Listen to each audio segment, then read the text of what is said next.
existe depuis 3 générations. Donc mon mari et moi, on incarne cette 3e génération. On est artisans fabricants sur des couteaux haut de gamme.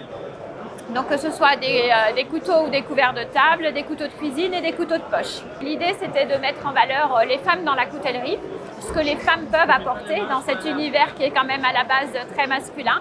Et donc cette initiative était de mettre en valeur toutes les femmes qui participent à la coutellerie, aussi bien dans le milieu de coutellerie d'art, plus individuelle, que dans la coutellerie au niveau des entreprises, comme c'est mon cas par exemple. Donc Yvonne était ma grand-mère, elle faisait des grenades, donc de la broderie militaire au fil d'or, pas très loin d'ici, dans le canton de Noiretable. Et Alexis était donc son mari, mon grand-père, et à la grande époque, il montait des couteaux en venant chercher dans la vallée de la Durolle des couteaux à monter. Aujourd'hui, ils sont tous deux disparus, donc j'ai à cœur en fait de remettre à l'honneur leurs 2 métiers respectifs. Et aujourd'hui, donc, j'ai créé un couteau qui s'appelle le 42, qui est dédié à la Loire par rapport donc, au métier des grenadières, qui est un métier 100% ligérien.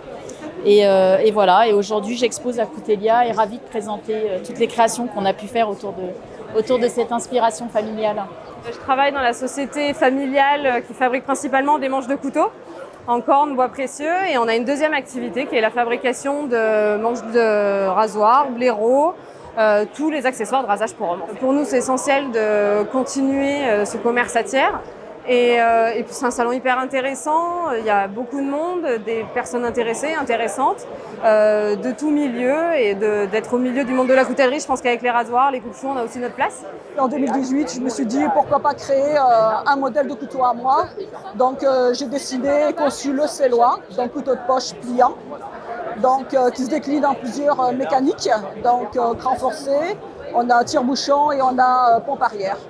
De fil en aiguille, on a développé la gamme, alors au début plutôt dans la chasse, et progressivement on s'est dirigé vers le secteur tactique. Beaucoup de militaires sont chasseurs, nous ont connus comme ça et nous ont demandé de faire un couteau adapté à leur mission.